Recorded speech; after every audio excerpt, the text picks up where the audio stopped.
How's it going, everybody? Having another glorious day in the power saw shop, and yes, it is still raining. I don't know what's going on. We're getting all the rain this year. Oh well, hope everybody's doing well out there, and hope you're getting good weather your way and having a nice summer. It'll come. We have beautiful, beautiful summers here. Summer nights here are just glorious. Fires and looking at the stars. I can't wait. The wanting is better than the getting, generally, I think, is the way the old proverb or the old saying goes. What are we doing today? I'm doing some cleanup here still. I'm still kind of farting around in my shop, putting stuff away, going through parts bins, and I was looked up on the shelf, and there's the big bad Dolmar 153. Nate Olmsted sent this to the channel. Thank you again, Nate.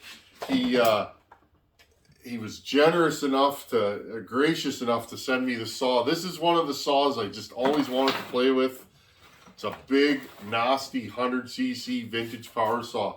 Now, if you guys remember, this saw had no spark. Typical for these Bosch ignitions on these, they fail. So I wanted to try putting an ignition chip in this to see if I could make it spark. I was unaware at the time, friends. There's a few videos showing these with the ignition chips on them, but nobody really showed how to do it. So I'm happy that I filmed it and made it work. I wasn't sure if it was going to work when I did it. Now, this saw, friends, if you remember, I have good hot spark with it, but this saw won't even pop. Even if I put fuel straight down the mouth of the cylinder, it won't even pop. So I was thinking, and I never jumped back into this, just things happen and you kind of put stuff to a side. I think the ignition timing is wrong on this saw. I'm going to show you guys. I took the flywheel off. Use a 3-jaw steering wheel puller and be careful and it'll come off. The ignition module on this is mounted on a plate and it looks like you can advance or retard the timing on this thing. I have a feeling that the timing is so far retarded that it won't flash. These big saws usually have fairly advanced ignitions, and you guys know, if you've ever tried to start one of these, they can kick back violently. So in today's video, I want to have let's revisit the Sachs Dolmar 153, and hopefully this will be a quick video and we can make it actually start. I want to hear this thing run. I think this takes the 880 bar mount. Something just fell there. I don't know what, but I think this takes the 880 bar mount. I don't have an 880 bar.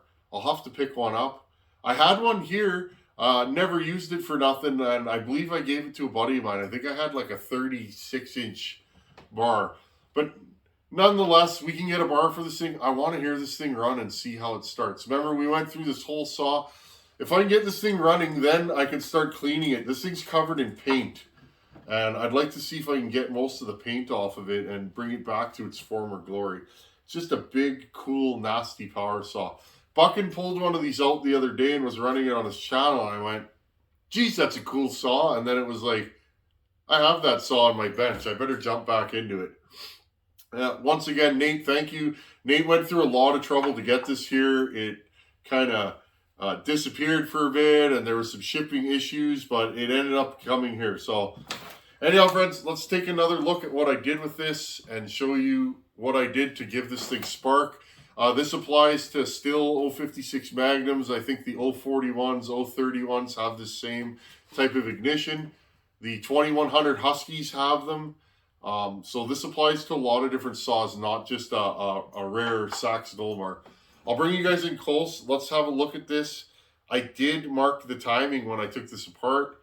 It's kind of like a distributor, or even in a Harley. Harleys have a similar setup to this. Put it back together exactly how it was.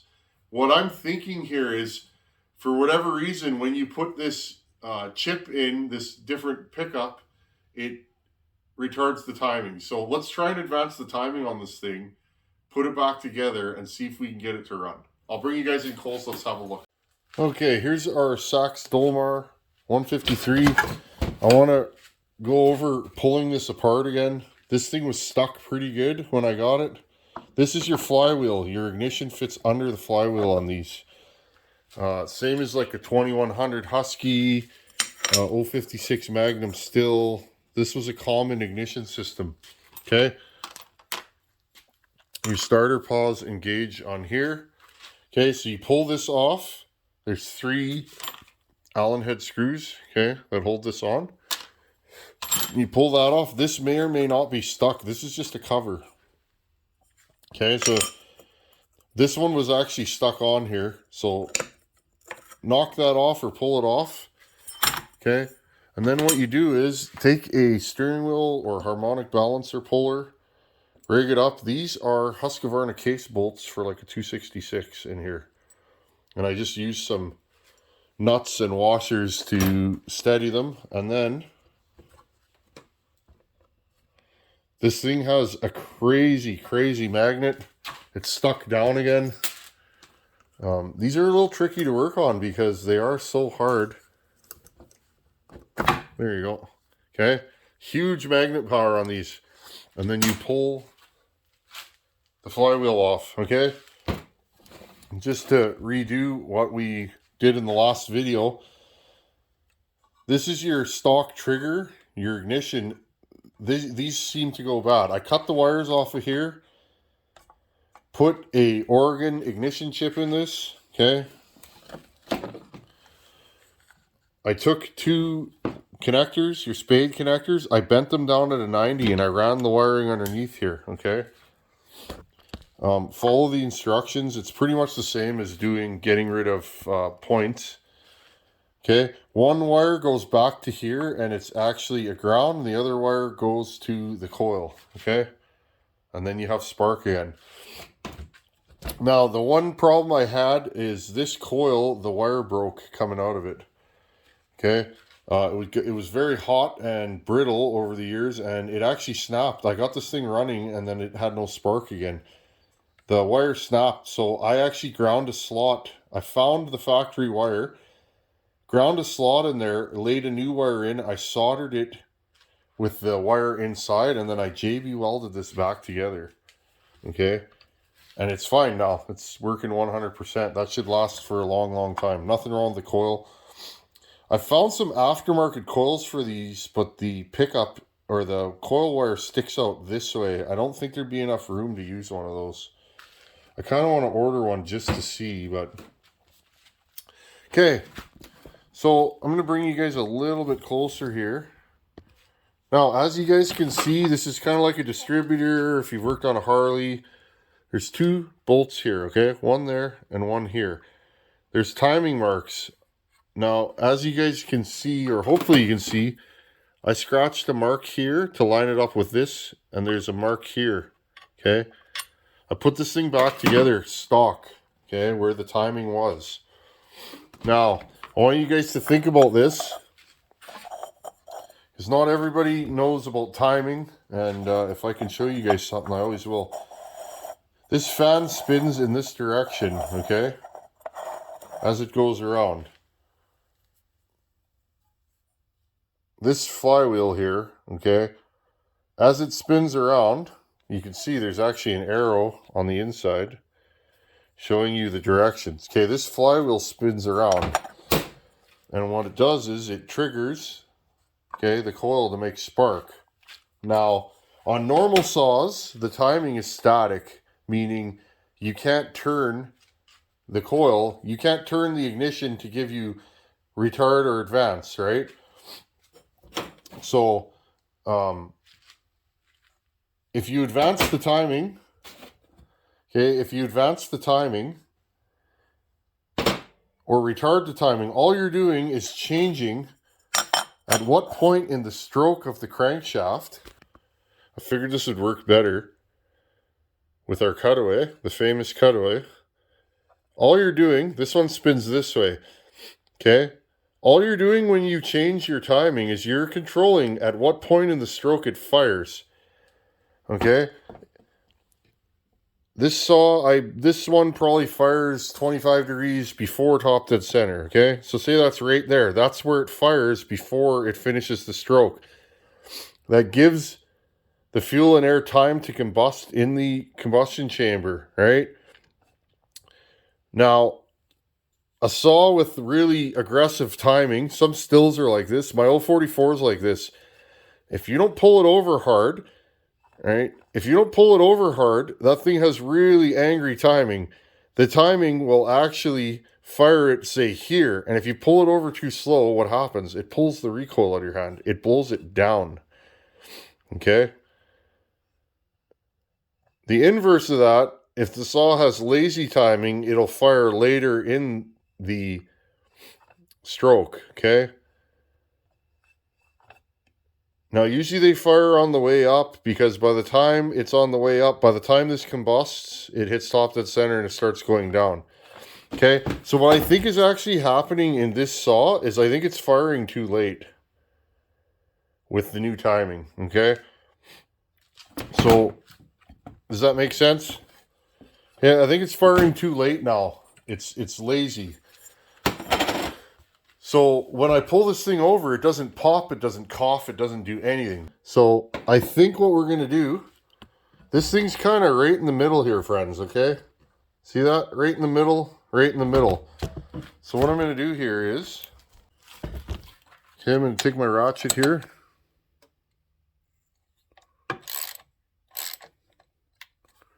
Okay. And this one here. I'm going to loosen this. Okay, so now we are free to move this any way we want. Look, I can go this way or I can go that way. Okay. Does that make sense? So again, by changing your plate, you're changing the timing. Okay, now I still have my stock marks. My stock marks were right here. So again, this thing's kind of in the middle. So if we turn it this way, okay, think about that. If we turn it this way, the crankshaft has to move a couple more degrees. Has to move a couple more degrees before it'll fire. If you turn it this way, it fires sooner, okay?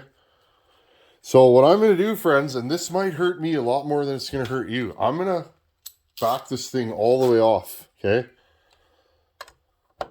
As far back as I can get it. I'm going to get it to fire sooner and see if it'll at least pop now, okay? I'm going to put this thing back together and pray that it doesn't rip my arm out of my shoulder, out of the socket. This is a big saw. If you're going to start one of these, friends, start it like you mean it, because these things are not for the faint of heart. Okay, let's put this thing back together. I'm just going to give this carburetor a little shot.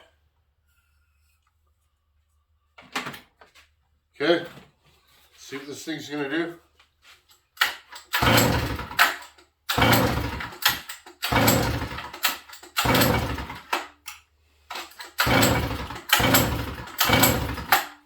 Interesting. Let's see what the plug looks like now. Okay, I put a different spark plug in here.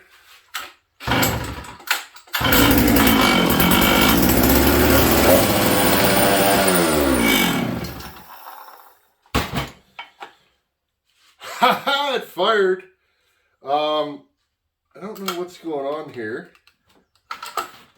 Let's check the adjustments on this carburetor. It seemed to have run out of fuel there. Check my low. Yeah, my low's at about 1 1/4 right there. I'll give it a little more fuel on the low. What's the high at? Half, 1, half, 1. Okay, let's try this thing again.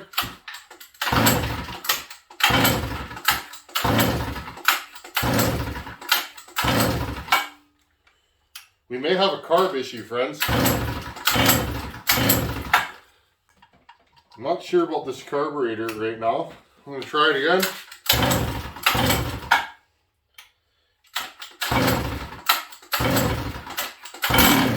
There we go. Okay.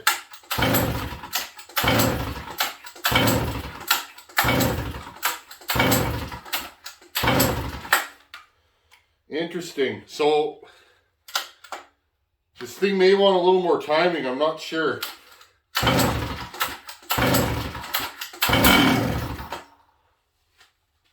Okay, so we can make this thing fire. Let's see, where are we at on the carb again? Half. Try it at 1 and just see what it's going to do.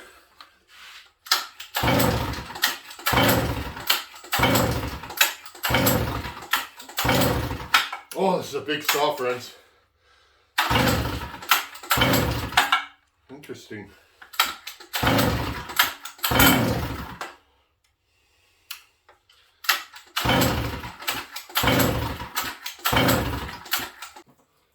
Well, friends, it's several hours later.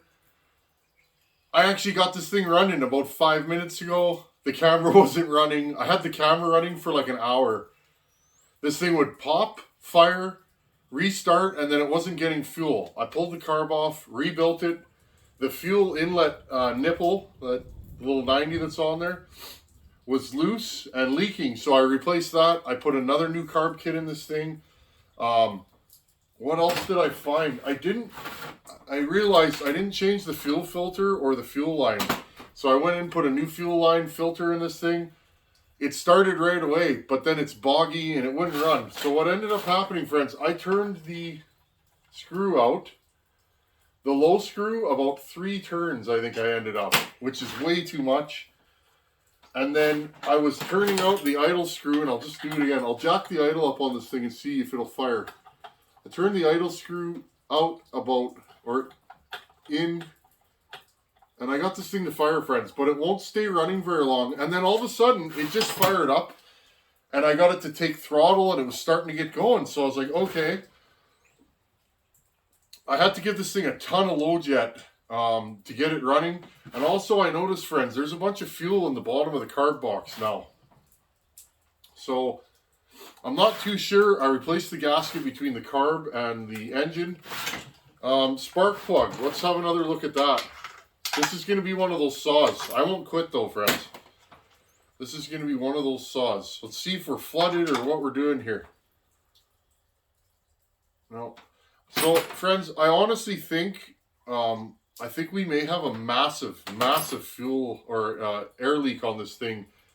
I'm thinking at the intake somewhere, so I might have to, I'm probably just going to pull the cylinder off this thing, the intake, and just really have a good look at it. Reseal everything good.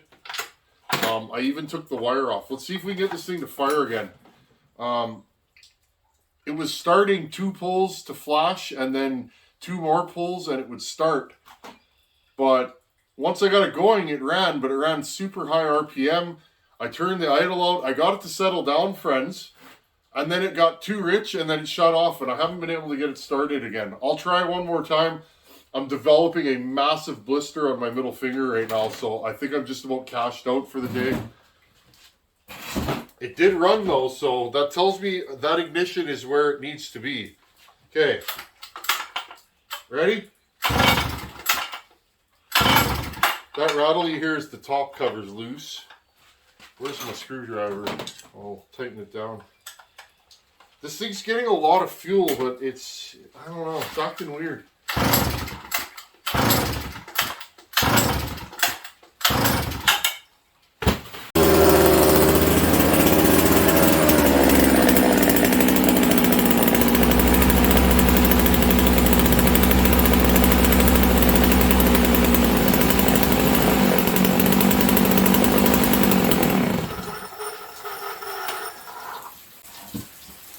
Okay, friends, well, I'm throwing in the towel for today. I can't pull this thing over anymore. I've been pulling this thing over for like 3 hours. Just horsing around. I had it running, friends, for about 5 minutes, and I actually got it to idle. It was taking throttle, not super cleanly, but it was running not too bad. And I had it idling. And then all of a sudden it died and it wouldn't start again. So I don't know, friends. It only seems to start with the low jet on half and the high jet on about 3/4. Once I get it going, it'll take throttle on that. It'll even run with the chain brake on, which is strange. Usually a saw that's really unhappy, if you put the chain brake on, it'll die. So I'm not too sure, friends, what to say about this. I'm going to investigate the intake. Wow, is it raining out? I'm going to investigate the intake. Make sure all the gaskets there are good. I feel like this thing has an impulse leak or something like that, because it's just acting strange. I've been through the carb twice. It has good hot spark, but it starts very inconsistently no matter where you advance or retard the timing. So I was hoping for just a quick, you know, advance the timing and get it going, but no. Let's see. See, friends, like, I had this thing starting 2 or 3 pulls every time, and then I turned the camera on and it won't start again. So I'll investigate further. If you guys have any comments or any ideas about this, I'd love to hear them in the comments below. So right now we have good hot spark. I've tried several different plugs. Massive compression in this thing. There's no scoring or anything in the piston or cylinder. I've rebuilt the carb twice. I've tried different metering lever adjustments, higher and lower. It's actually on the low side right now. I've disconnected the kill switch. What else have I done? That's about it. I have had it running, friends, and it did idle, but I have a feeling this thing is a massive, massive air leak. And to overcome the air leak, I'm giving it so much fuel that it doesn't want to start. So I'll have to make block-off plates for this thing and see if it'll start then. Anyhow, friends, I'm done for the day. I can't pull this thing over no more. At least I got to hear it run. It does run. It just doesn't run well. Oh well, that's the way the brakes are sometimes. Anyhow, friends, as always, thanks for watching. Take her easy. Later.